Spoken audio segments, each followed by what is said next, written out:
This week, I went to a meeting in Manhattan in the freezing cold. But when I came out of that meeting, I was frozen. Not from the bitter temperatures, but from fear. I learned things that no one is talking about. Things that can change my life, your life, and the lives of everyone you know forever. I started thinking about how fragile life is and how ill-prepared we are for this. The story I'm about to tell you is about the vulnerability of America's power system, our grid. And it's also about a series of forces and individuals who, instead of doing the right thing for you and me, are interfering with the ability to protect our way of life.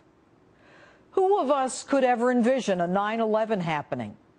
But the difference between 9/11 and what I'm about to tell you is that we know this can happen. The question is not will it happen, but when will it happen? But Washington is doing little, if anything, to prevent it. And the consequences, those consequences would be 1,000,000 times worse than 9/11. One day you're enjoying the comforts of life. The next, everything is different. Civilization as you know it is gone. The death toll would be staggering. Even a blue ribbon congressional commission predicted a major catastrophe with mass American fatalities. And government studies prove an electromagnetic pulse would destroy all electronics and the transformers that power everything, anything, with an on-off switch. Your hot water heater, your refrigerator, your dialysis machine. Hospitals closed, grocery shelves empty. Most of the food you have at home spoiled. And forget about your bank accounts. What you have in your pocket is all you can access. The disaster that I'm talking about can be unleashed naturally by an intense solar flare or deliberately by an enemy detonating a nuclear weapon in the Earth's atmosphere. Now, the Earth is exposed to an intense solar flaring roughly every 150 years. The last time it occurred was 1859. Do the math. We're due. Reports are that our grid has already been penetrated by our enemies, leaving behind software programs that can compromise it. Now, I'm not saying this to panic anyone. But everyone, including our enemies, knows that an artificially created electromagnetic pulse will shut down all power, which risks our survival.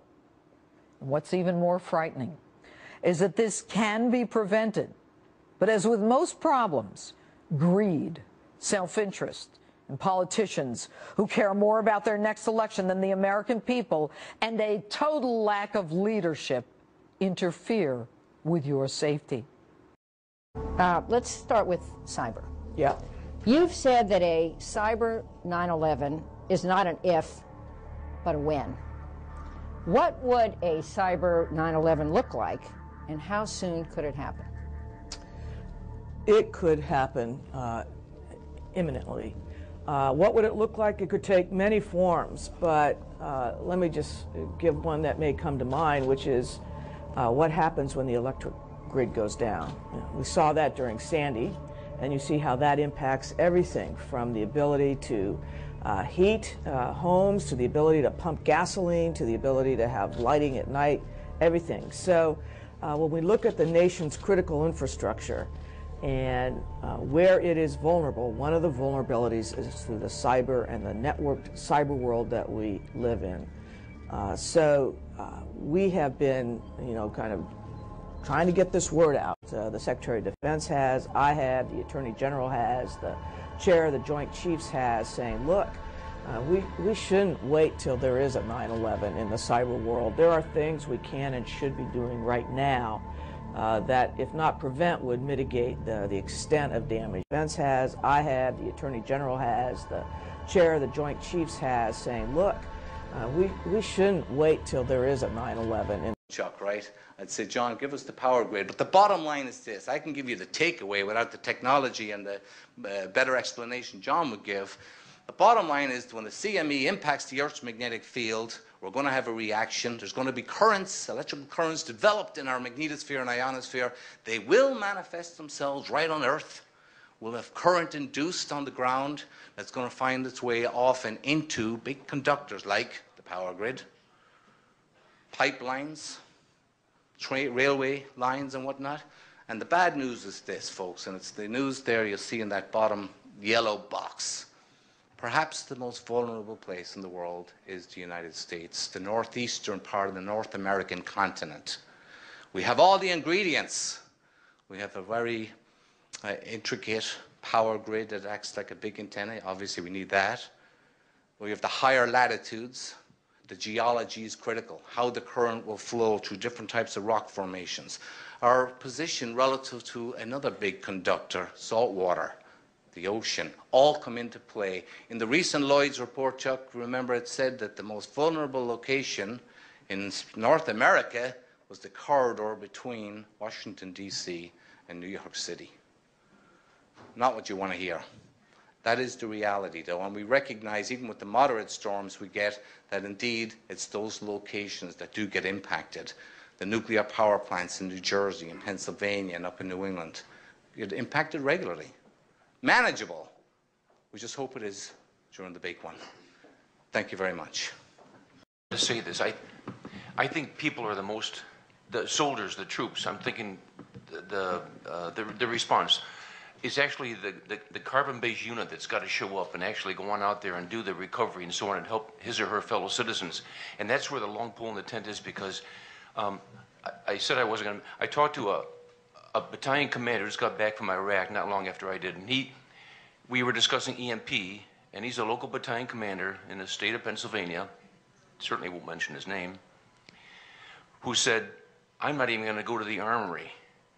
My men body won't show. I'll be home with my family where I belong. And that came from a highly decorated Stryker battalion commander.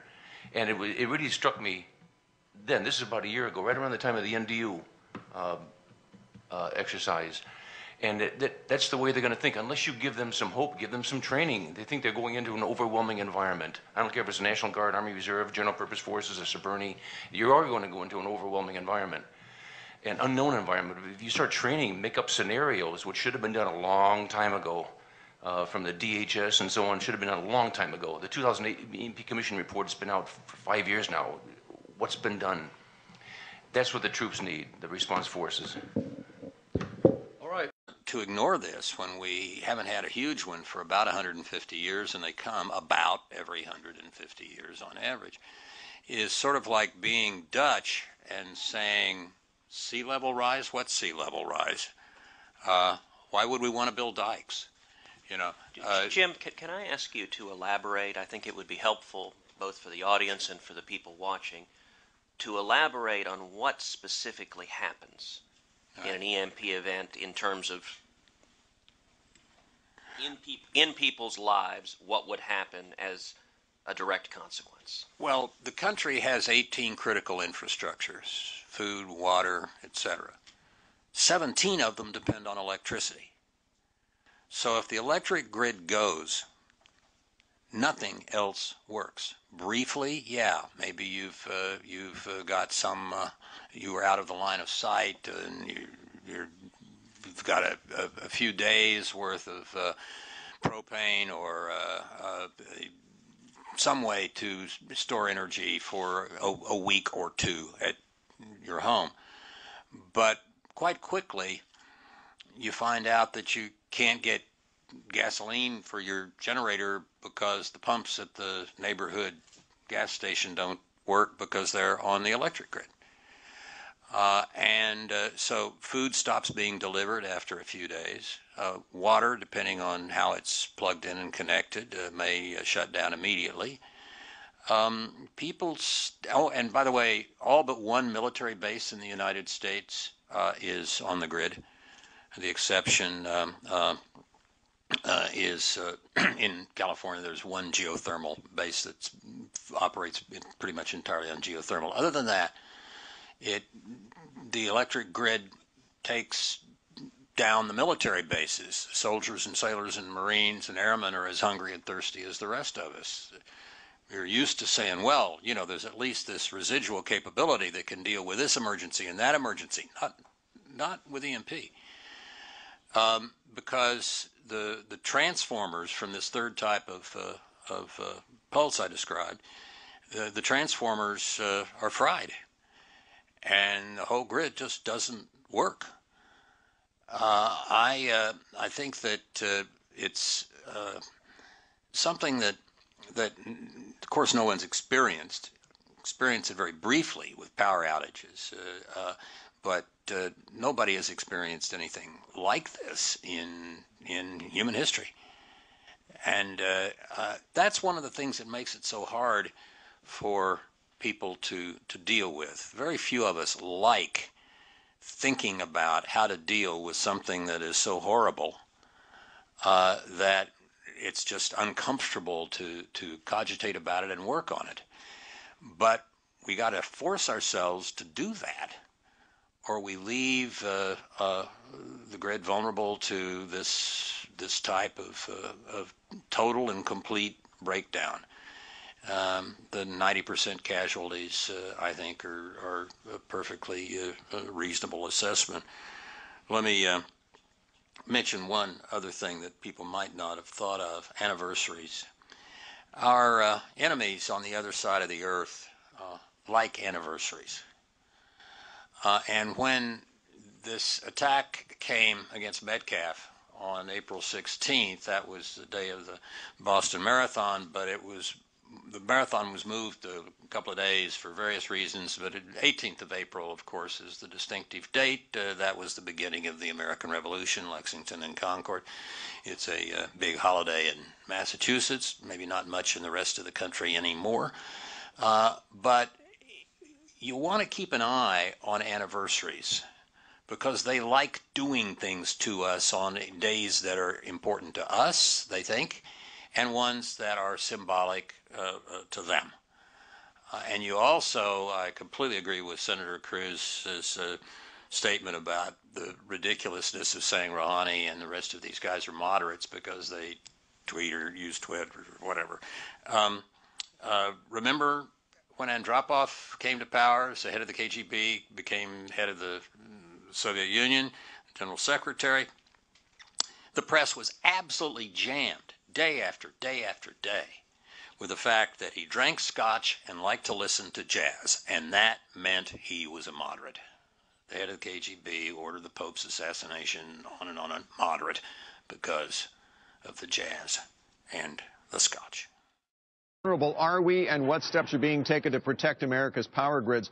Insight now from Frank Gaffney, former Assistant Secretary of Defense for Security Policy.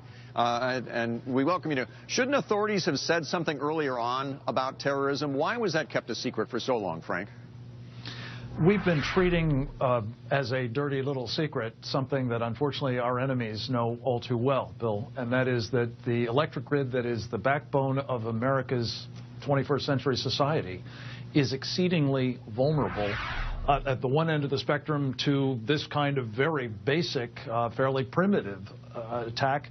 And at the other end, and we were just talking with Senator Ted Cruz and former Director of Central Intelligence Jim Woolsey about this on Capitol Hill, a nuclear weapon detonated in space that could take down the entire grid, right, possibly with just one blow. What is missing from this equation at the moment, I think, is a degree of transparency with the American people about the dangers that this poses to all of us. Yes. Possibly life-ending for millions, many millions, and really even an existential threat to the country as a whole. And Homeland Security's stance is that it's up to the individual utilities to protect these power grids. What do you think? Should they? Well, you know, you have both sides pointing to the other as the outfit that ought to take care of this. The utilities that are dominant in this space own, what is it, 85% or so of the power generation capabilities in the United States. They think it's the government's responsibility if it's, you know, an attack. They even think it's basically the government's responsibility if something else that is absolutely positively going to happen to us, Bill, takes place, namely an intense solar flare exposes the Earth to this kind of electromagnetic energy and takes down our grid and possibly everybody else's. The truth of the matter is this is a national problem. It has to be dealt with as a national problem. I think probably the electric utilities and the ratepayers have a role to play, but so does the government. And if we don't get our hands around this, we're looking at the destruction of our nation inevitably. The last time one of these terrible solar storms happened was 155 years ago. On average, they happen every 150 years. So even if it's not the vandals, vandals who were doing this, who are still at large, by the way, then this can happen through any number of other means, and we are inviting it if we don't take steps, which we know how to do, to protect the grid against this sort of attack. Well, let's hope the fallout of this is a call to action on all that. Frank, always good to see you. Thank you. 1 year ago, the lights went out at the Super Bowl in the third quarter for 34 minutes. What if the power hadn't come back on? Our power grid, essential to our way of life, can be compromised naturally or intentionally. How can we stop it from happening? With me, former CIA covert operative Mike Baker and retired military intelligence officer for the U.S. Air Force and former NSA official Colonel Cedric Layton. All right, good evening, gentlemen. Mike, after discussing the dangers on the grid after last week's show, the website for practicalprepper.com the gentleman that we had on literally crashed after so many viewers logged on for more information. Are the fears justified? Well, they are, and then what happens is people hear the word prepper, and everybody starts rolling their eyes, and they think of compounds. The problem is we're talking about the world's largest and most complex power generation and distribution system. You know, it's spread across the country. It's some 3,000 utilities. It's got an aging infrastructure. The utilities, states already spend an ungodly amount of money every year trying to upgrade and improve the resiliency.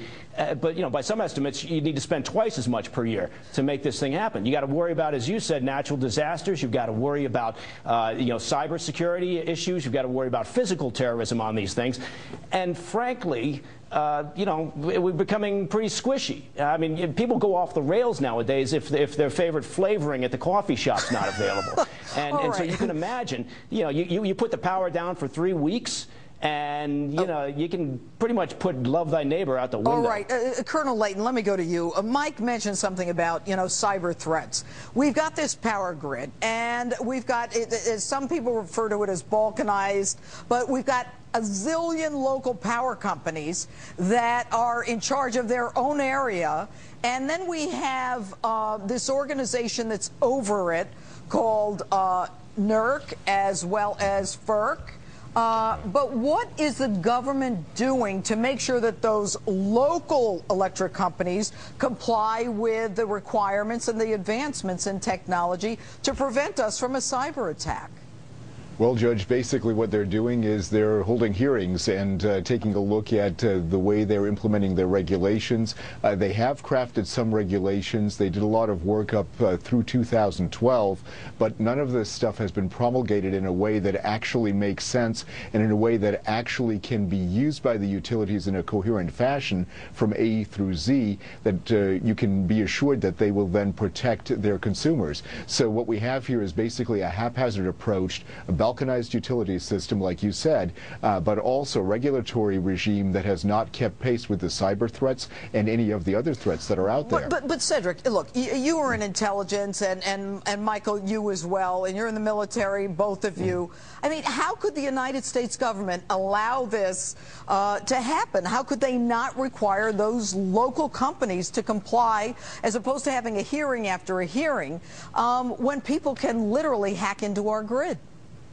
Well, I think part of the issue, Judge, is that they are really not quite sure exactly what to do. And the other part is that we don't have coherent cybersecurity legislation from the Congress, and that has made a huge difference. There's no direction from the executive that really impacts what the utilities are doing. There is direction when it comes to government, but it doesn't really affect the utility part. Well, that's crazy. You know what, Cedric, I got to tell you that. Mike, go ahead. No, I was just going to say, I mean, the colonel's spot on, but it's not as if, I will say this, it's not as if the government isn't taking and hasn't been taking for years, very physical steps to try to improve the resiliency of the system and to try to deal with this issue of cybersecurity. They can't get a law passed by Congress. Michael, listen to me. Well, no, look, but they can't get a law out of committee. The Idaho National Laboratory.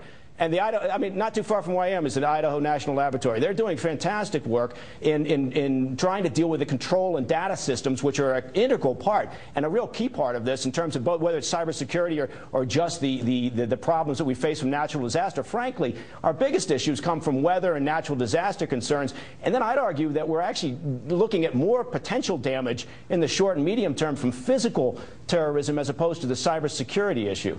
All right, and so said, but Mike, you just said Idaho. I'm asking what the federal government is doing, because Idaho can't control New Jersey, with all due respect.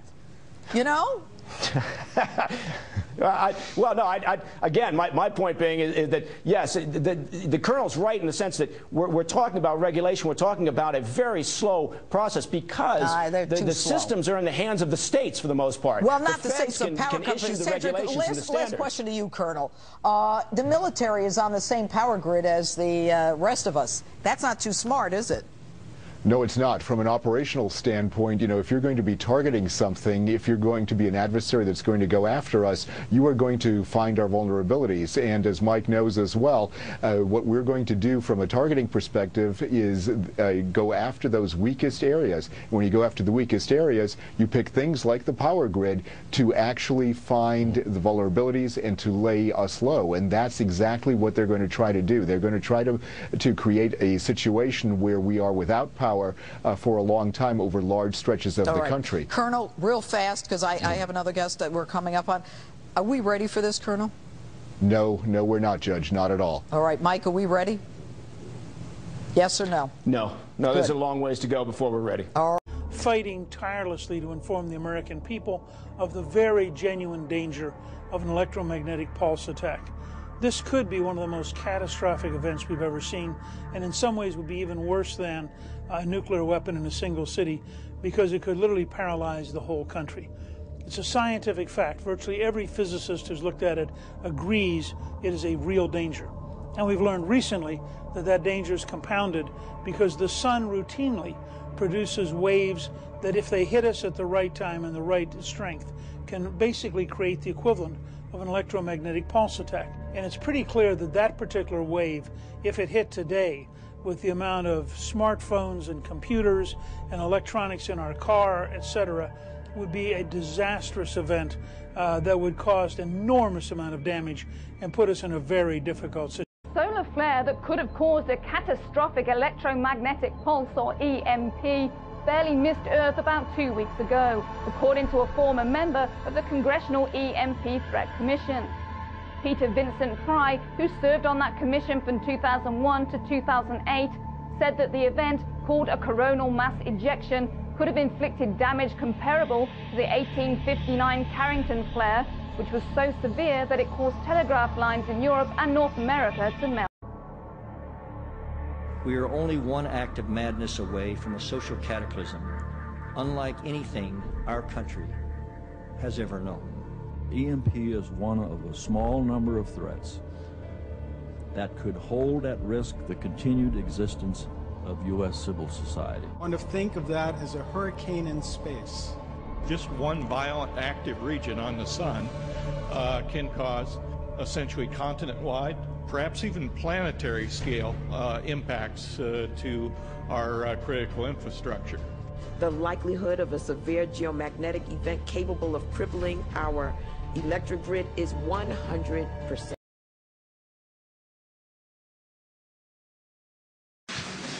Good afternoon. My name is Frank Gaffney. I'm the president of the Center for Security Policy. We are delighted to be sponsoring on short notice, but I think a very timely and topical presentation by several of the people who I think are most knowledgeable about and certainly most effective in communicating about the threat that is known as electromagnetic pulse, or EMP, and the various ways in which that pulse could afflict a nation like the United States, either man-caused or naturally occurring, and the repercussions of such an affliction. We're going to talk a bit about a very important and somewhat unexpected, but not unanticipated, development in the past few days that bears directly upon the man-caused piece of the problem, namely the interception in Panama of a vessel of North Korean operation that had in its hold some weaponry that might bear directly upon the threat of man-caused nuclear EMP. We'll be going through one of the nightmare scenarios the Congressional EMP Commission had was the possibility of a rogue state or terrorist group, and they specifically considered both Iran and North Korea when examining this threat, making an EMP attack against the United States by launching a primitive missile off of a freighter near the U.S. coast. What is an electromagnetic pulse? An EMP, think of it as super lightning, except its effects, instead of being on an area, on a point, can be in an area.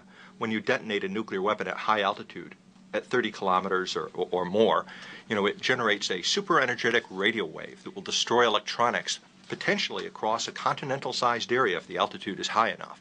But even at the relatively lower altitudes, it basically can cause massive destruction of the electric grid and all the critical infrastructures that depend upon that. The communications, transportation, food, and water, the things that sustain our modern civilization and life itself, would collapse in the aftermath of an EMP nuclear attack. This can also be caused by the sun, by a solar flare that can generate something very similar to a nuclear EMP.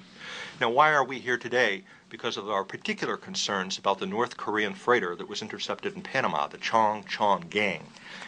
This North Korean flag freighter with a North Korean crew, which resisted the boarding of it by the Panamanian authorities, and the captain attempted suicide rather than being boarded on preliminary examination, and the whole vessel hasn't been examined yet. They've only examined one cargo hold, 20%, and have already found 2 SA-2 missiles. These are admittedly old surface-to-air missiles, but they were designed to carry both conventional and nuclear warheads. They also are high-altitude missiles. They were used back in the 60s to take down Gary Francis Powers during the U-2 incident. They can reach an altitude of 20 to 35 kilometers, so they can reach the altitude for an EMP attack. They've got a slant range of about 40 miles, which means you could take a missile like this, put it in a freighter, stand off the coast, outside of our international territorial waters, and put an EMP attack over some place like New York City or Baltimore. The area of effect would reach 60 miles inland and probably collapse the eastern electric grid, which generates 70% of the electric power of the United States, which would have catastrophic consequences. The Congressional EMP Commission estimated that an attack like this, given our current state of unpreparedness, could kill up to 90% of the American population within a year from starvation, disease, and societal collapse. It's basically a high-tech means of killing people the old-fashioned way. Now, none of us are alleging that the purpose of the North Korean freighter was to do an EMP attack, or even that they were practicing this. In fact, they probably weren't. But it's extremely disturbing to find that we didn't even know that a freighter of a rogue state like North Korea actually had nuclear-capable missiles in its hold, 2 of them, and there were other dismantled parts within that hold, and we didn't even know about it. The Panamanians didn't stop them because they had direct knowledge of these missiles. They stopped them because the Chongchon gang had a history of carrying drugs and arms to criminal organizations, and they apparently thought that they were going to find drugs aboard. Instead, they found, in effect, what could be a delivery system for a weapon of mass destruction. So it should give us pause that we have this sort of activity going on in our backyard, the Caribbean. These visits by North Korea and by Iranian freighters to countries like Venezuela, Nicaragua, and Cuba happen all the time, and we don't know what's going on. So it makes much more plausible the nightmare scenario that the EMP Commission raised, which is this idea of a foreign flagged vessel, a freighter, rogue states or terrorists conducting a nuclear EMP attack that would have catastrophic consequences for the United States.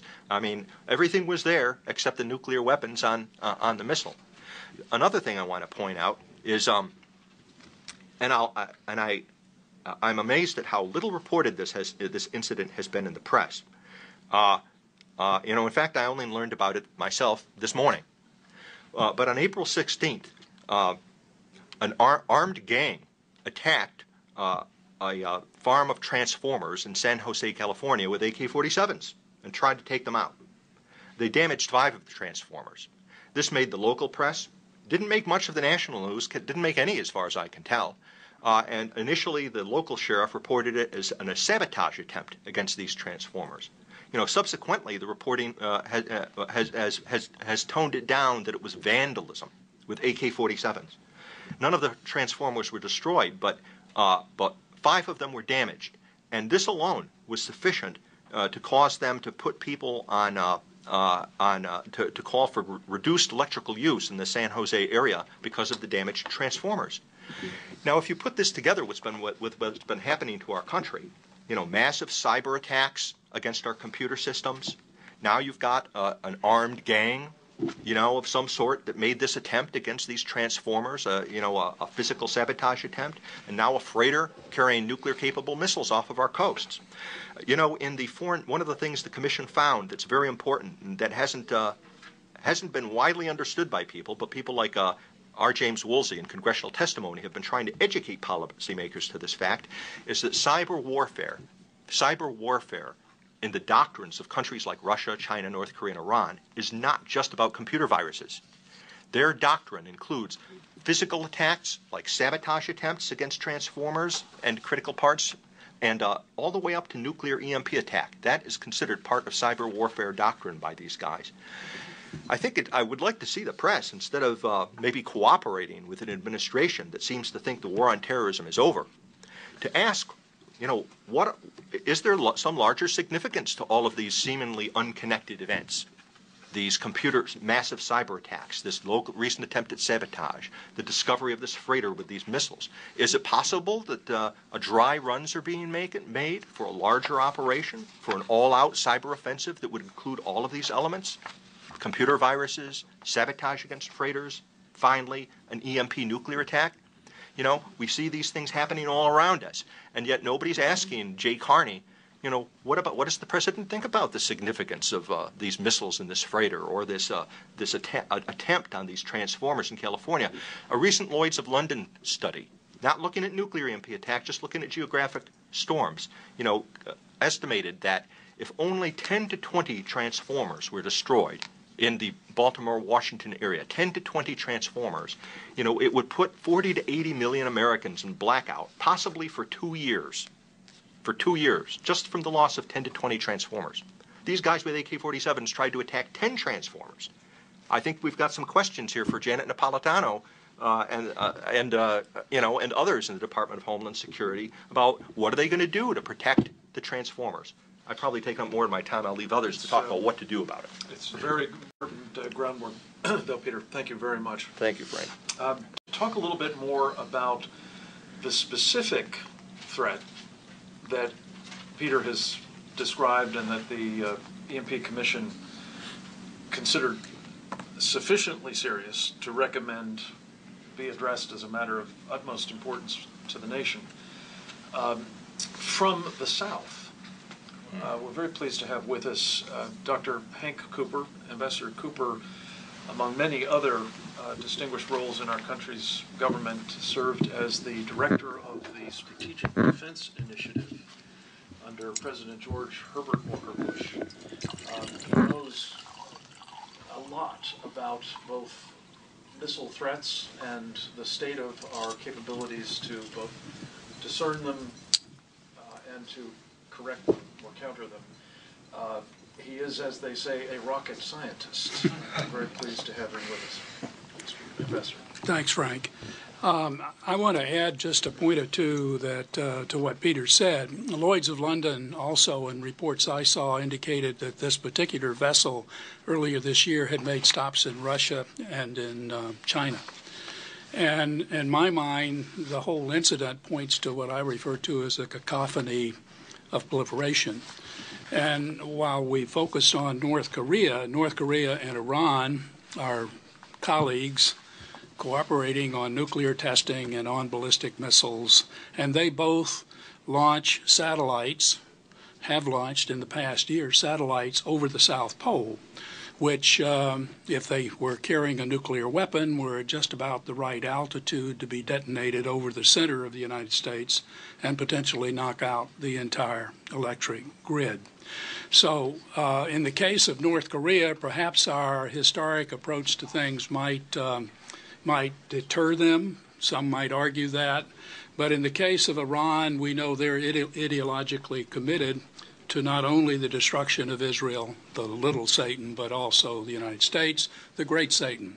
And there's serious question as to whether or not the leaders of Iran would back away, and I'm assuming others will talk more about Iran on the basis of being concerned about nuclear retaliation if they could kill, hundreds of millions of Americans, which is what is at stake with this EMP threat. Next, we're very pleased to have with us, though we weren't entirely sure he was going to be able to make it, but through superhuman effort, as we expect from him, Michael Del Rosso has indeed joined our panel.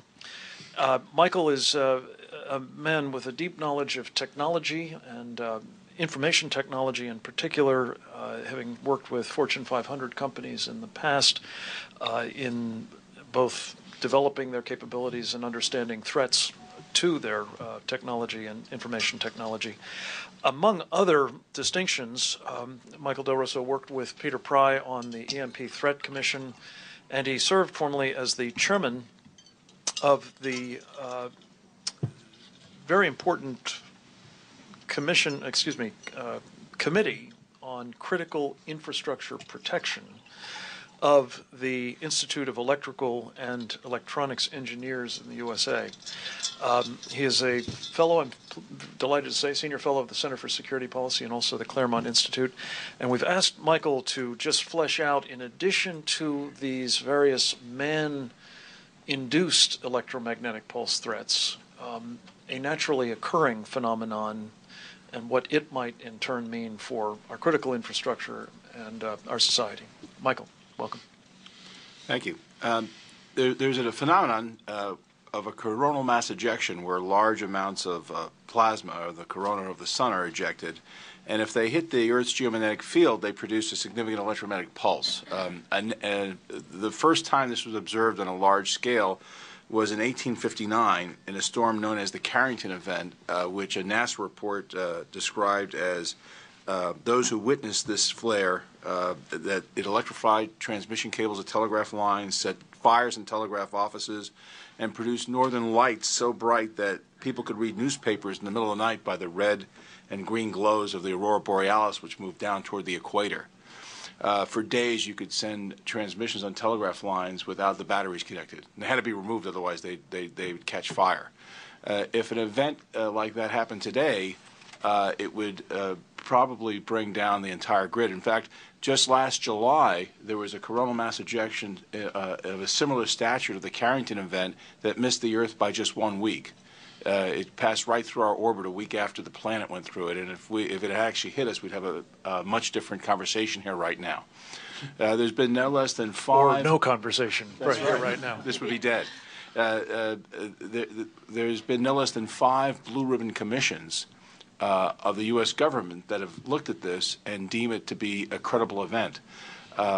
Just last 2.5 years ago, in February, a number of colleagues all co-submitted a petition to the Federal Electric Regulatory Commission and the Nuclear Regulatory Commission, led by Tom Popek, an engineer at the Foundation for Resilient Societies. And we focused on just one specific issue in that petition.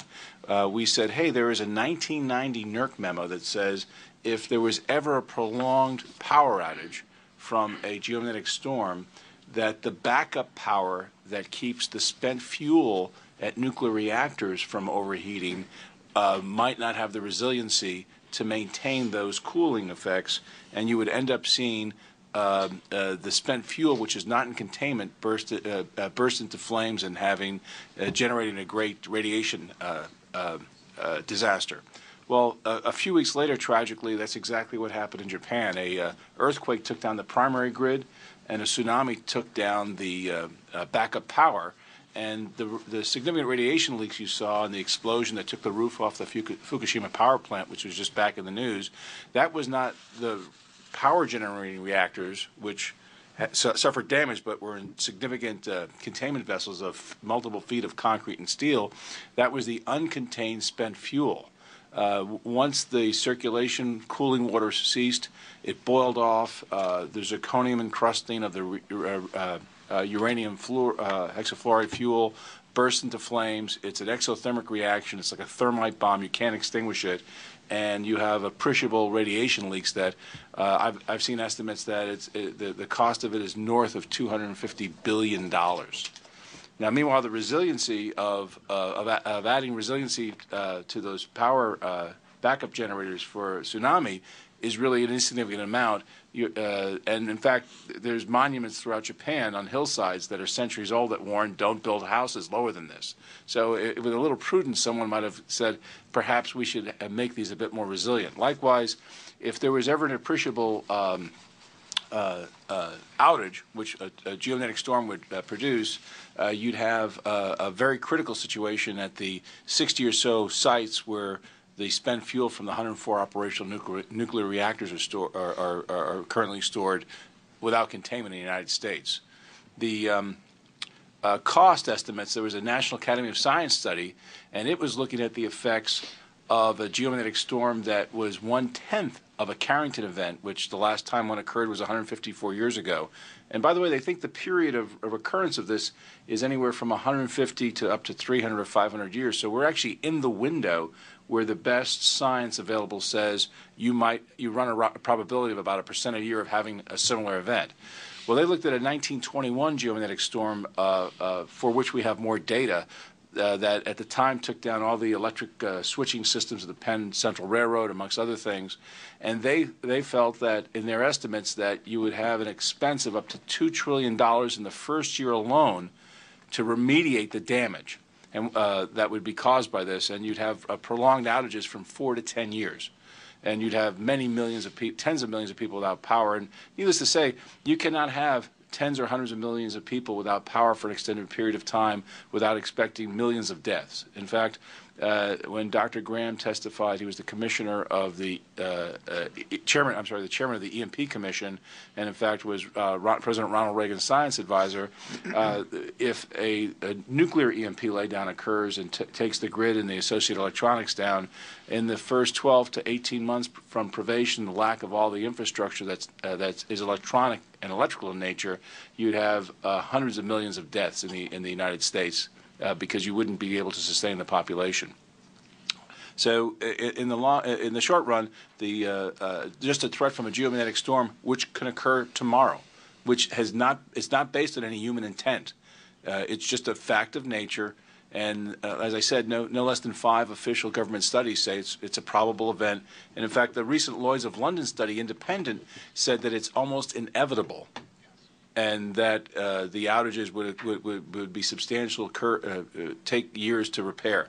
Now, one of the things to note, too, is that the reason why it would cause such damage is because there's a North American bulk transmission system across the United States that has from 500 to 1,000, however you want to categorize them, large transformers.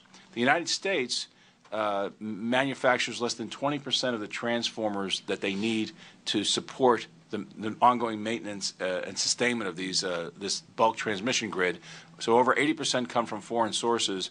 The lead time is 1 to 2 years to get a replacement transformer. There's high quality copper and steel that needs to be manufactured at lead times, and they weigh up to 400 tons. So on a good day, it's a logistical problem to replace them. Bad critical transformers from something that the National Academy of Sciences says would cost trillions of dollars to repair and replace over periods of years. And it's inexcusable that the maintainers of this infrastructure, let alone the Department of Homeland Security, which is statutorily responsible for protecting the critical infrastructure, has taken no action on this.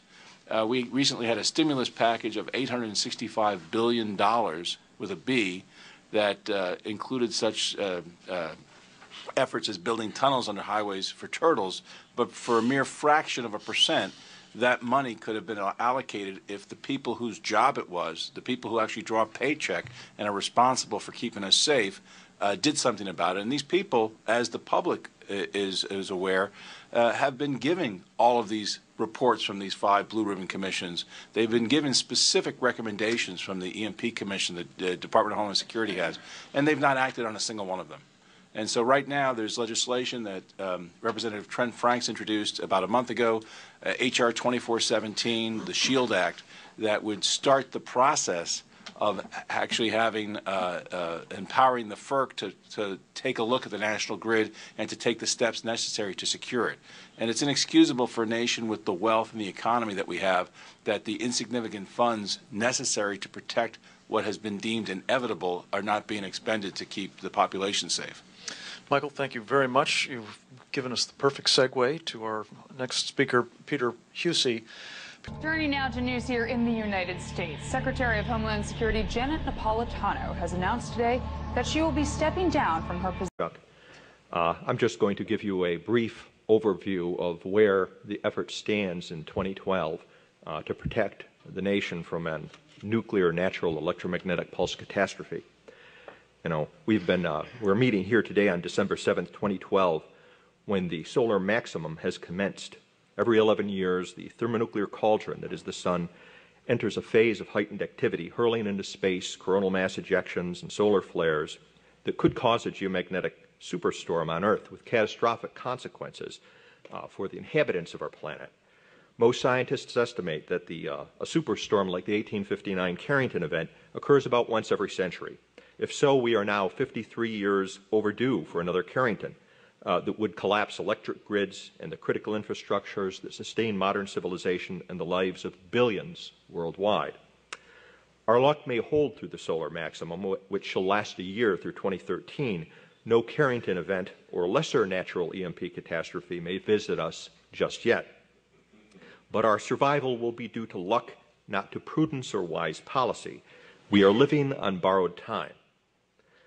Reports are surfacing from sources inside the Iranian Revolutionary Guard that there are 2 more previously unknown underground facilities working on nuclear weapons in Iran, that the program is more advanced than previously estimated, and that Iran is now in the process of actually building nuclear warheads. If these reports are even partially true, Iran may be within months of executing a nuclear EMP attack against the United States. When I left the CIA to work as professional staff on the House Armed Services Committee in 1995, one of my first jobs was to help Congressman Roscoe Bartlett educate policymakers and the public on the EMP threat and on the necessity of protecting our nation. To me, the threat was so clear, the consequences so grave, and the necessity of action so urgent that I thought we could pass a bill in a year to protect the nation from EMP and then move on to other national security issues. 13 years later, at the end of 2008, when the EMP Commission delivered its final report and recommendations to the Congress, I thought there was still time to protect the nation. The solar maximum was still 4 years distant. Iran had not yet developed nuclear weapons. Surely I thought the Congress will now enact legislation to protect the critical infrastructures from EMP. After all, historically, Congress has promptly implemented the recommendations of other congressional commissions, or so I told myself in 2008. Today in 2012, 4 years after the EMP Commission presented its plan to Congress, 17 years since embarking on their crusade to make America safe from EMP, we are still naked. I have grown old witnessing Washington's ignorance and inertia conspire to make the people vulnerable to the greatest threat to our civilization, yet a threat that is easiest and least costly of solution.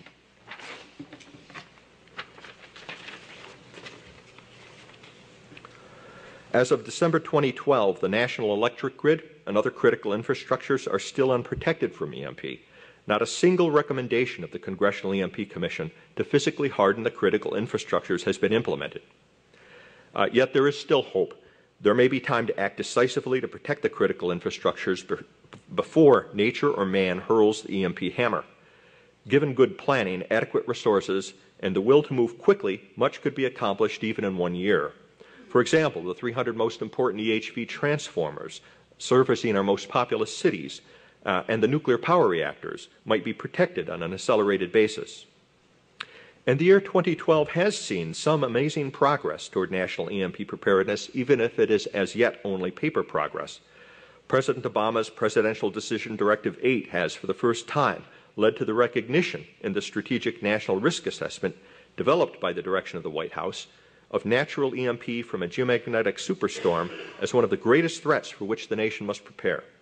If President Obama invested some of his political leadership in the cause of EMP preparedness, if he gave EMP protection the kind of financial and regulatory support that he accords to climate change, the White House could get the job done and perhaps single-handedly save the nation. President Obama's re-election could well be fortuitous for the cause of EMP preparedness. The President already knows about the EMP threat, so he will not have to learn on the job. President Obama's inherent skepticism about the claims of industry and his greater trust in government expertise would serve well the cause of EMP preparedness in our struggle with industry lobbyists and the NERC. President Obama reportedly will try another round of government spending to stimulate the economy and has repeatedly promised investment in infrastructure projects.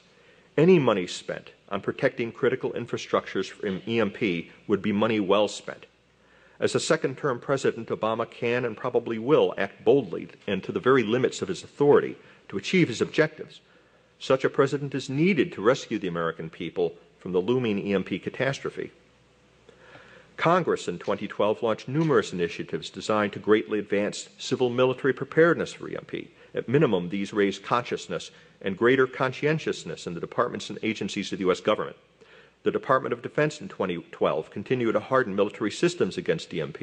Although these hardening programs are intended for warfighting purposes, they inherently make the DoD better able to help the Department of Homeland Security recover the critical infrastructures and rescue the American people in the aftermath of an EMP event. During Hurricane Sandy, the Defense Department cooperated and made available DoD resources to prepare and recover from the hurricane to an unprecedented degree. Hopefully, this is a new trend that will lead to the much greater and more ambitious cooperation needed between DoD and DHS to achieve the necessary civil-military preparedness for an EMP catastrophe. The Department of Homeland Security in 2012, for the first time in a congressional hearing, acknowledged its responsibility to protect the critical infrastructures from a natural or nuclear EMP event. As 2012 draws to a close, DHS is finally working on and may adopt a new national planning scenario focused on EMP, one of the chief recommendations of the Congressional EMP Commission. All emergency preparedness, planning, training, and resource allocation at the federal, state, and local levels is based on the national planning scenarios. The inclusion of a national planning scenario for EMP would be an enormous step forward. In November 2012, the U.S. Federal Energy Regulatory Commission directed the electric power industry to develop a plan to protect the national electric grid from natural EMP, including by hardening the grid. Technical hardening of the grid from natural EMP would also provide some, though incomplete, protection against nuclear EMP. Now, in 2012, despite amazing progress toward EMP preparedness in the policy realm, there were also severe defeats and setbacks. The SHIELD Act, the single most important congressional initiative for EMP preparedness that would mandate protection of the national electric grid instead of relying on the voluntary cooperation of industry, failed to pass. Industry lobbyists managed to keep SHIELD bottled up in the House Energy and Commerce Committee. Congressman Trent Fanks will reintroduce the SHIELD Act and fight for its passage in the next Congress. But now, SHIELD cannot pass in time to be of any use protecting the grid during the solar maximum, and perhaps not before Iran gets the bomb and the capability to make a nuclear EMP attack. Worse still, the champions of EMP preparedness in the Senate are retiring and will not return in 2013. Senators John Kyle, Joe Lieberman, and Jim Webb will be gone in 2013 with no one to take their place on the firing line, at least not yet. The bad economy is crippling the EMP movement at the grassroots level. People who fear for their jobs and the immediate welfare of their families must be less generous donating their time and resources for political activism. Even my own task force on national and homeland security, which has operated on a voluntary basis with very little financial resources through 2012, may perish in 2013. Worse still, Congressman Roscoe Bartlett, who started the EMP movement and has long been the national leader on EMP preparedness, lost his seat in the 2012 elections. Maryland Democrats gerrymandered Bartlett's seat, making his re-election impossible. Even though the EMP movement is on the brink of victory in the crucial campaign for sound government policies, our losses in people may well cost us the war. The EMP crusaders have never been numerous or well-funded. EMP preparedness has been a David versus Goliath struggle, pitting a handful of political leaders, scientists, and grassroots activists having virtually no resources against the twin Goliaths of government bureaucracy and industry having virtually unlimited monies and armies of lobbyists. In 2013, we EMP crusaders may come to our Alamo. I will hope instead for our Thermopylae, or better yet, a Salamis. And I hope fervently, fighting against fear and resignation, that our struggle for national preparedness is not terminated by the sun or a nuclear adversary delivering upon us an EMP apocalypse.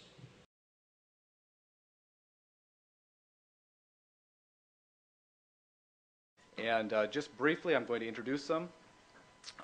General Ken Krosniak, sir, thank you. Ambassador Henry Cooper, who's been very active in this in many ways for many years. General Robert Newman, sir, if you could, and of course you've heard Paul Stockton and Captain James Turbush, sir, thank you very much. And with that, I'm going to turn it over, and I think we're going to start right over here with General Krosniak. Well, thank you, sir. It's especially, it's great to be, it's a real honor to be up here with the panel that's here, and especially with my idol, Dr. Stockton, over here. So I remember he came to the Army War College to the DDE class of 2012 and gave on 23rd of July. I remember I have your speech memorized. When you said that EMP keeps you awake at night, I mean, when Secretary Panetta had asked you to come over there and talk about the Title 10, Title 32, and New Madrid Fault and so on. And that really perked our interest quite a bit at the Army War College, because it raised it to a different level with our commandant. The bottom line up front, I was asked to talk about EMP preparedness for the military, or survival. And I agree with Dr. Stockton that response is the big, that's the long pole in the tent, to use a military term. And for emergency or regional catastrophes, and they're catastrophes. If you owned a bar in New Orleans, it's a catastrophe when it was underwater. I mean, but as a regional catastrophe, the U.S. military is admirably prepared to do that. We have well-trained, staffed, exercise plans with NORTHCOM, our North, National Guard Bureau. They do a very excellent job, and we've seen that. However, the military is not prepared for a cataclysmic event such as if it reaches that level that we just saw a few moments ago. And our base is a maxims, complex catastrophe, whatever you might call it, but I call it a cataclysmic event, almost a tragedy. But as Dr. Stockton said, we can attack this elephant and bite it off bite by bite and actually walk it down to the base and mitigate as much as possible. You're not going to mitigate everything, but you can, like Congressman Frank said, you can take it in small bites now and hopefully have some impact to save. We're going to lose a lot of lives anyway, to save some lives, quite a few. I'll focus on 3 areas quickly. With my few years of military service, I've noticed that the most important things that I picked up with my few years of study this, not as much as the other gentlemen here have been studying it, is basically on troops, training, and communications. First one is troops.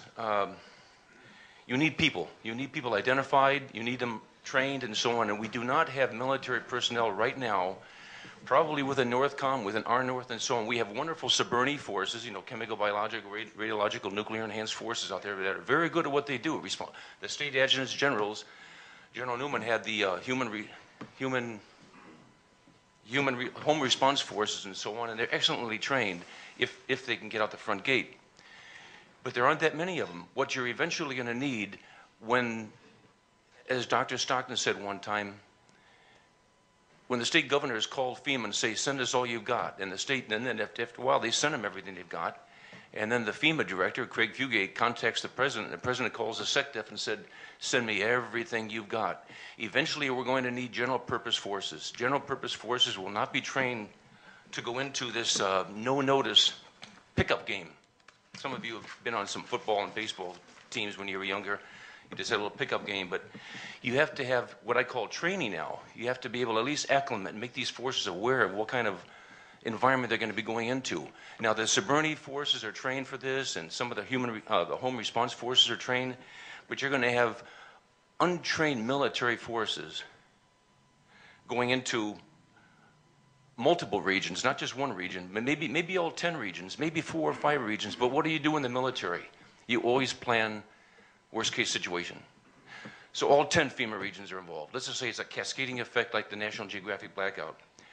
All regions, all at the same time, over vast urban and suburban areas, multiple jurisdictions for a very long, prolonged period of time, maneuvering within a humanitarian disaster environment with overwhelming mass casualty, graves registration, sanitation, medical needs, without the benefit of the defense industrial base, because you're going to need those critical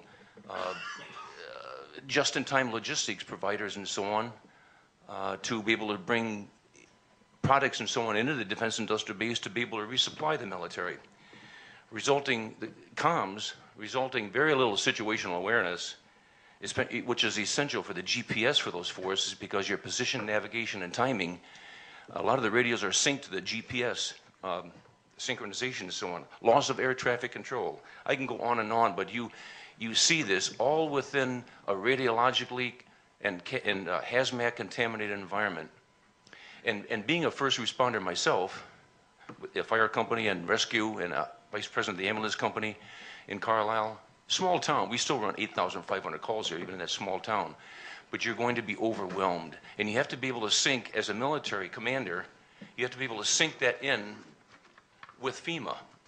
And FEMA, Craig Fugate, about a year ago, put out a wonderful, I'll give it to Chuck to put on the web. In fact, I was going to try to put it on behind me, but I didn't want to take up too much time than I am already. But he put out a wonderful scenario called Critical Communications During and After a Superstorm. And basically it boils down to this. After 30 days, even the plain old telephone system, everything is down, except those that are operated with HF, Mars, ham radio operators and so on. As long as you have power for your generator, you'll have HF line of sight. But we in the military, we deal BLOS. Everything's beyond line of sight. It goes through satellites and so on. And when Bill Murtaugh, we know you start discussing satellite scintillation and so on. And I'm going to wrap it up. One more sentence. The other one was training. If you can actually start training people, at least develop plans and scenarios for a nationwide magnitude of which we have no plans right now, and start exercising them, at least, and get a lot of the smart minds in here to incorporate some of their ideas on how we can at least respond and hopefully mitigate the loss of lives that are naturally going to occur anyway. Sir. General, thank you very much. Ambassador Cooper. Yeah. I want to link back to the first panel this morning just a little bit with what I say.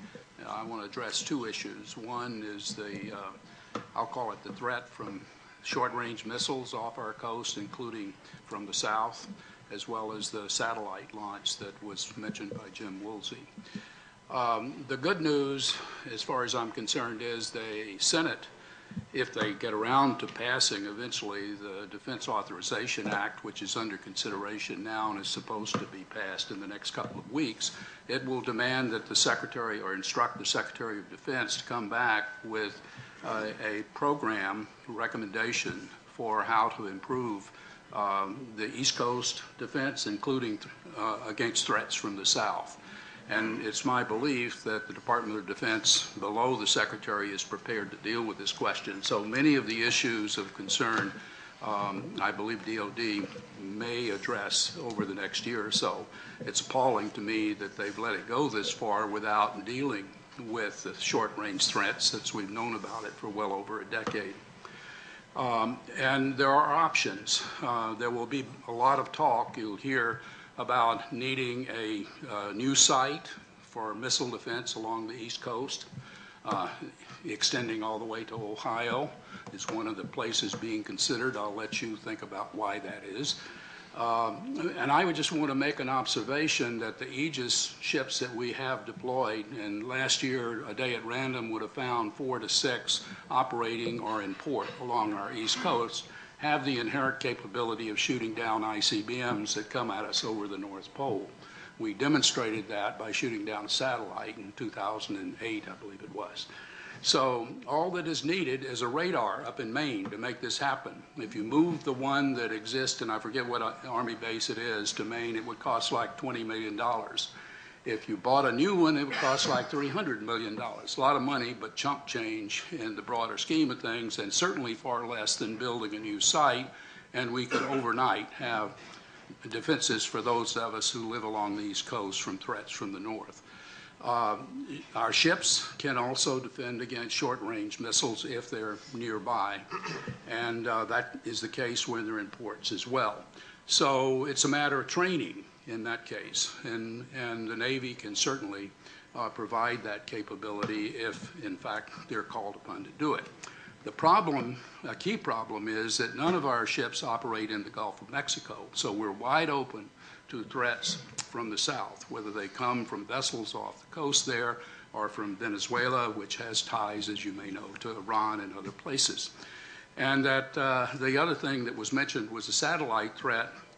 If the Iranians or North Koreans choose to do it, they can overfly the range capability of the defense interceptors that we have, and we have none directed toward the south now, and the ships can provide interim capability for that. We need, ultimately, I believe, space defenses to deal with that, but that's years away for other reasons. Enough said about those. The second issue I want to come back to is the theme that was talked about by Ken at the end. I believe training is a key issue on the response side to deal with this problem, and training beginning with the local responder community. And I believe the cohesion that the National Guard can play, including linked back to the missile defense world, where they man the sites, as you may know, in Alaska and some of the command centers around the country. So the basic infrastructure exists within the National Guard that's linked into NORTHCOM and the federal level. And the Guard itself is made up, as you know, of firemen and police and doctors and whomever when they're not in Middle East or wherever, and they're working from home. So you have the inherent ability of integrating the local responders within the Guard if we simply prepare. And I believe training is needed. In South Carolina, I'm working with the Deputy Adjutant General there, and been working for a number of years, and we intend to put together an exercise. If this meeting had been week after next, I could have told you a little more about the plan, but it's our intention to involve the inherent capabilities in South Carolina and neighboring states, perhaps extending to all of FEMA Region 4, which is headquartered, if you're familiar, in Atlanta. And with Bob Newman's help, who knows the Adjutant General in South Carolina, maybe we'll come to Virginia and even Baltimore as we think about a scenario to be included in one of the normal National Guard scenarios, Vigilant Guard 2015. And it's my intention, at least, to encourage thinking between now and the execution of that exercise with intermediate steps that can be taken to help train the community of people right now who have, maybe it's not zero understanding, but it's closer to zero than what is needed understanding of what they will be called upon to do if we have a blackout situation from any number of threats. Thank you. All right, thank you very much. General Newman. Thank you, Rich. It was said by some famous American that all politics are local. Well, you've heard it also said that all disasters are local. And those of us that have experienced the need to bring disaster relief to our fellow citizens understand the meaning of this. When you talk about first responders of what I call first responders of consequence, those people that can bring a lot of stuff to help relieve an emergency situation, you're talking about the National Guard. Now, we're often guilty of assuming that everyone understands that the National Guard is a dual-headed organization, and you hear terms like Title 10 and Title 32 thrown out. Let me simplify it for everyone so we're on a common sheet to begin the discussion. The National Guard has two commanders. During times of peace and when they're not mobilized under federal orders, their commander-in-chief is the governor of each state, or the Commonwealth of Puerto Rico, or the territories. So we have 54 tags, 54 National Guard units. In that capacity, in the Title 32 role, which is U.S. Code, Title 32, the Guard is funded for all its training, for all the equipment that it uses, by the federal government. But it takes all that training that is used for the war fight, to go to Afghanistan and Iraq or whatever a Title 10 mission, the President will direct the Guard. It uses those capabilities, those trained resources, those Guardsmen, airmen, and soldiers to do whatever the governor determines that they will do. In the other role, and this is where most of us think we know the National Guard, you'll see them in Afghanistan. You'll hear about a Guard unit returning, or one that's departing, or one that's serving over there. And we think that the Guard is the reserve of our country, and they're over there fighting the fight against the bad guys, and that's true. But in this context, and in the discussions we've had over the last 2 days, I think it's obvious that the National Guard can play an important role, not only in preparing to defend against a catastrophic, or as Ken said, a cataclysmic attack. Did I say that right? Cataclysmic attack. But also to help recover from one, which I think is the real challenge, as Secretary Stockton was talking about. I can tell you now that at least from my time, and I've been out of uniform for 3 years now, the National Guard was not ready for this mission. We had not planned, we had not trained, we had not exercised to the degree necessary to handle a cataclysmic event. Now, sure, we had units that could do that, and we had partnerships with other states through emergency assistance compacts. We had partnerships with the United States Northern Command and others, but on an individual basis, I can tell you that the Guard was not there. And we've seen how difficult it is on this mission of preparation for a cataclysmic event, whether it's an EMP or a cyber attack, something that puts us out of normal society for more than 30 days, let's say. The feds just don't seem to get it. Or, as Dr. Stocks has said, or maybe as Rich or someone, you know, this is hard to do. Rich, I think you were talking about that. There are a lot of cooks brewing this stew, and a lot of people with money and power, and of course that not only breeds conflict, but an honest discussion with often few resulting, seldom results in good success. I like to suggest that the National Guard is one of the vehicles that this group should embrace to help us prepare for a cataclysmic event and then to respond for one. Here are a few reasons why I think we should do that. First of all, 90% of the time the National Guard is under the command of the governors. And the governor is a powerful political elected leader. He has immediate call in to the president. He has immediate conversations and regular discussions with our CODEL, congressional delegations, if you will, the senators and representatives from the state. He has, through the National Guard, relationships with the Department of Defense. He has, through his Homeland Security Advisor, relationships with DHS, and it goes on from there. And on the state level, he has accessed a number of important agencies, such as his fire programs people, his Department of Emergency Management, those people that actually plan and operate the emergency forces during a disaster. He can access these folks, sell his ideas, the necessity of a properly prepared defense and then response capability if he chooses to do so. I think that the mission of this group should, through the Guard and through the governors, just as Secretary Stockton suggested, to build from the bottom up the message that we need to get out and prepare better and to prepare our forces to respond. And I think that if we take that away from our meetings here over the last 2 days, we will have accomplished a great deal. I'll conclude my remarks by saying that Ambassador Cooper and I are going to visit with the Adjutants General at their February meeting here in Washington a couple months from now, and we plan to discuss this to start the ball rolling. And I think that from the response that I've received from the few tags with whom I've spoken, there is a great recognition that this new mission needs to be embraced more boldly than it has in the past, and I predict we'll have great success. Thank you, Rich. General, you went 10 seconds over. Take that out of Dr. Stockton's remarks. All right, very well. Captain Trubush, sir. Yeah, let's see if this works. Well, great. First of all, I wanted to say thank you. Thank you to Chuck Manteau and Infraguard for inviting me today. Thanks also for including me on such a distinguished panel. I get to work at NORAD and United States Northcom. I work in the Science and Technology Directorate, and this is one of the projects I've had the opportunity to spend a little time on. I want to make 3 quick points today. Let's see, I have 5 minutes and 10 slides, so it should be a piece of cake. Okay. Number one, the health consequences of these threats, EMP, solar storms, and also cyber attack, are significant, and significant for health because of the specific vulnerabilities that health critical infrastructure, that the public health and medical sector are subject to. Second, the health sector is not fully prepared, and we could go on with numerous examples, but I think Superstorm Sandy will highlight particular healthcare vulnerabilities and some lack of preparation. And the third thing, the third very quick point that I hope to make, is that both of these vulnerabilities require change to policy.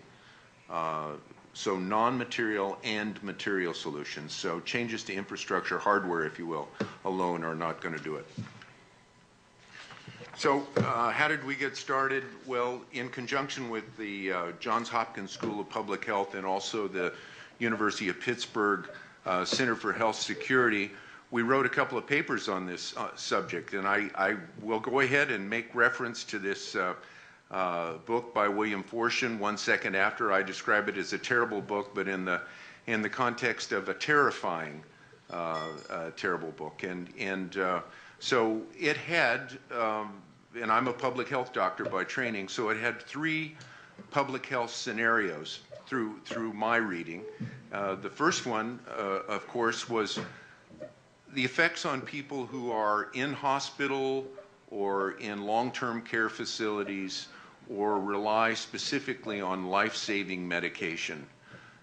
That group is the first to succumb to such an event or such an environment, let me say. The second group had to do with considerable loss of life associated with social unrest. And the third had to do with the society coming back to the carrying capacity of the land. But the first threat, the first public health die-off, if you will, was of particular concern to me. So I mentioned this collaboration with Johns Hopkins and UPMC, and we did a literature review, and it turned out that there really has not been much written about this subject. The Millennium Bug was good for a few articles, and then in 2003 there was also another article about health consequences of a cyber event. But really this is an unplowed field. So many of you have seen this slide before. It talks about the vulnerabilities and interdependence of critical infrastructure. I would highlight that both civilian and military capabilities rely upon these infrastructures. And Dr. Stockton has made this point many times that over 90% of the services to military bases, and so that would be energy, sewage, food, transportation, et cetera, we rely upon the civilian sector just like you do. And I would particularly also include the fact that our telecommunications, if you will, our IT backbone, we ride on civilian infrastructure just like the rest of you. A series of cascading failures could interrupt some mission-critical functions of the military, and this was in essence the beginning of this project. We tried to link some of the mission-critical functions that our boss, General Jacoby, has here in the homeland, and that would include such things as force protection and, by extension, force health protection. Well, that gets into where we in the medical business, if General Jacoby doesn't have healthy troops to send in to respond to a disaster, there'll be some lack. So how can we improve the resiliency of military medical facilities? That's the essence of this project. So health is a mission-critical function. And it turns out that military healthcare facilities are just as vulnerable as civilian ones. This one shows, there are 16 now, 16 critical infrastructure sectors. It was mentioned earlier that they rely upon each other, but that healthcare and public health is particularly reliant on power and IT. It turns out that the way we practice medicine now in the 21st century has come a long ways from even 20 years ago, and now particularly information technology is embedded in pretty much everything we do in health and medical. So these are some of the health consequences, and I'll run through this list very quickly, but you know there's a requirement now through the Affordable Care Act that we do electronic medical records basically for all patient encounters. The medical supply chain and the just-in-time delivery system is absolutely reliant on web-based systems. Pharmaceuticals likewise, billing and administration. We had a friend of mine go into the hospital not too long ago and was asking for immunizations, and she was told, "I'm sorry, we can't give you your kids their shots, our computers are down." So we are very reliant on this. Imaging, lab results, certain medical equipment, health communications, emergency responders, this was mentioned already, are increasingly technologically driven. And finally, as you can imagine, a dark, hot hospital is a very unsafe place to be. So these consequences, these health consequences, may be mitigated. Most hospitals have a power system. Most hospitals will have auxiliary power in the form of generators, but as we saw from Superstorm Sandy, they would tend not to last more than about 3 to 5 days, if for no other reason than the requirement to refuel. But these systems also need to be maintained. Longer term, these threats, solar storm, cyber attack, and aging infrastructure. And I'm glad to see that the EMP SIG also looks at other significant threats which could bring down the grid, such as pandemic. I have one last slide here. Let me just go ahead and say that military is not immune.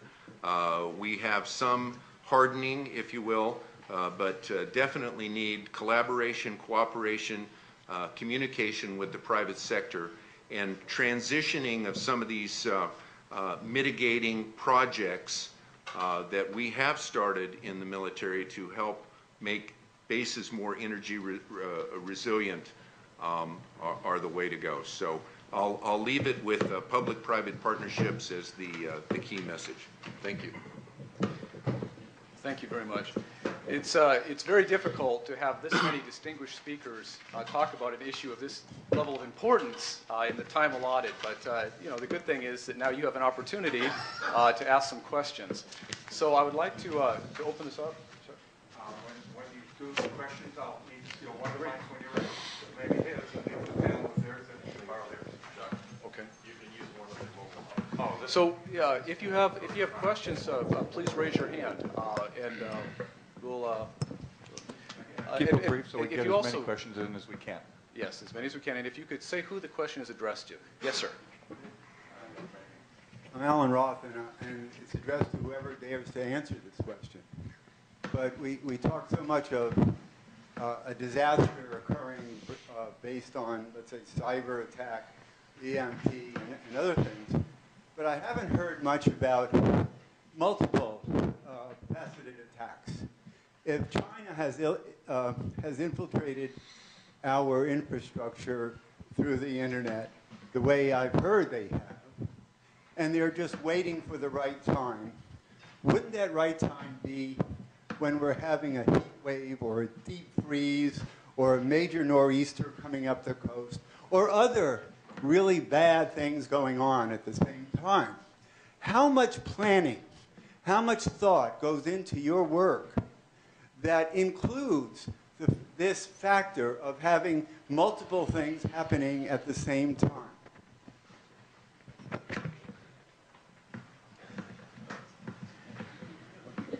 Well, Alan, I think that's a very important consideration, and it's been taken into account for some time. I believe it needs to be considered even further. So you've mentioned the possibility that an adversary would have ample warning of a storm approaching the United States, such as Sandy. But I would say we also need to think about a combined arms attack. That is, the possibility that a cyber attack would be supported by a coordinated kinetic attack with improvised explosive devices or some other kinetic means on critical components of infrastructure. To have those two events occur simultaneously could present exceptional challenges rather than one threat vector alone. I'd like to add the thought that, and to remind you that during the Cold War, we worried about the Soviet Union attacking the United States. We planned, literally, to deal with an EMP attack as a precursor attack on the United States, basically with an attempt to shut down our ability to communicate with our strategic forces. And when I say our, I mean supporting the President's decision. We spent an awful lot of money on hardening that system against electromagnetic pulse. We didn't spend a penny on hardening the critical infrastructures to support the Homeland Defense mission for a whole lot of other scenarios. And I hope that the current Department of Defense continues to support the testing and the surveys and all the rest that are assured to maintain needed to maintain a hardened system of communication in our strategic forces. But I have to tell you that we've shut down a lot of the testing vehicles that we used during Cold War to save money or for whatever the other reasons are. So I worry about whether or not we have maintained even the capability that we worked enormously hard during Cold War to achieve to deal with a precursor attack. And as was stated here, is if China or someone else is going to use this EMP, if you will, as the primary mechanism, I think you can surely count on cyber and other activities as a prelude. Okay, we have a question in the back here. Frank Turner, I was wondering if the panel would comment, please, on, we've heard the perspective from DOD, we've heard from the states. Can you talk a little bit about what you think your specific roles and responsibilities would be, especially all the way from prevention through response, and how you would pass command and control back and forth? Sounds like a guard question. I'm not sure. Frank, I think the Guard, as I'd mentioned earlier, has the responsibility to plan for all contingencies. And this is a unique disaster that awaits us. So we need to do better planning, better interaction. You know, the whole of government approach used in the OCONUS discussions now has application to the states too in this. We need to train with our fellow responders, whether it's at the federal level or at the state level.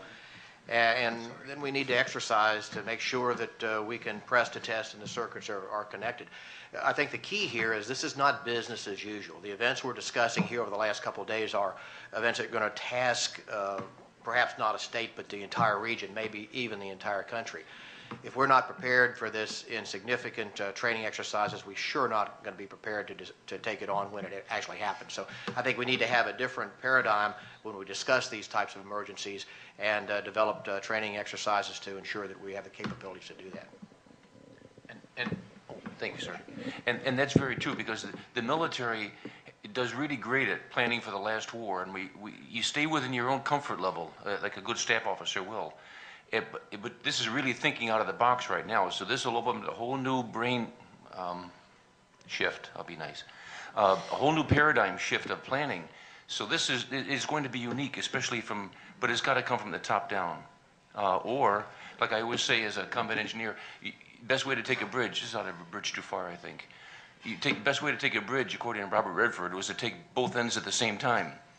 You attack it from the senior leadership, the 30,000-foot level, and you attack it from the tactical level of people, just an uprising within the people to contact their first responders and saying, what are you doing, National Guard unit commander, what are you doing to protect us from an EMP? What are you doing? Then have it all the way go up through the FEMA, Fusion Center, and work its way up and work its way down. We have a question in the middle of the room. Don Donahue from the Diagenic Group and the American Board of Disaster Medicine. Dr. Turbush you touched upon healthcare medicine. And, you know, healthcare, there are hyper-logarithmic advances in technology and there's federal policy that are basically pushing us. It goes beyond critical infrastructure. It could be down to the individual. My pacemaker, I don't have a pacemaker, but my pacemaker can be remotely controlled. I'd like a broader panel. How do we address that? You know, how do we address it? It becomes a very individual and broad-based technological challenge. Yeah, I can't protect my hospital. How do I protect the 10,000 people that I support? I'll take that. Well, thank you for that question. There are numerous examples of medical equipment which are vulnerable to hacking, if you will, cyber attack. Pacemaker, you mentioned, ventilators. The one example I would use is that Kaiser Permanente, that has a footprint all over the country, bought some 8,000, I believe, IV pumps. And it turns out that these new sophisticated IV pumps can be programmed remotely from someone at a terminal and so on. Their IT security person at Kaiser Permanente, to their credit, decided, no, we're going to go ahead and instead fat finger every one of those just to obviate that possibility.